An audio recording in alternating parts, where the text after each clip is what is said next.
روز دوشنبه ده هزار نفر با هدف حمایت از مسلمانان میانمار در شهر گروزنی جمع شدند.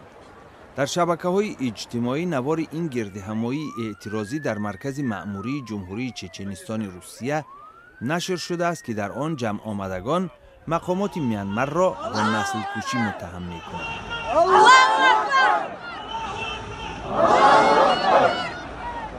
روزهای اخیر ده هزار مسلمان قوم روهینجا از وطنشان فرار کردند.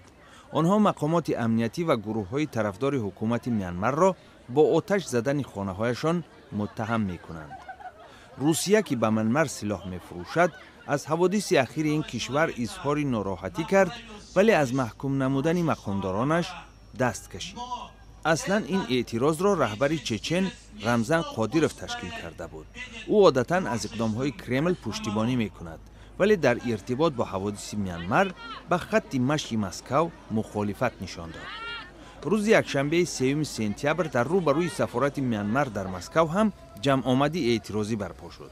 همین گونه اعتراض روز 4 سپتامبر نیز در نزد سفارت این کشور دایر شد، ولی این دفعه به قول ایترتاس مقامات بعض اشتراکچیان جمع آمد را با اتهام بدرفتاری دستگیر نمودند.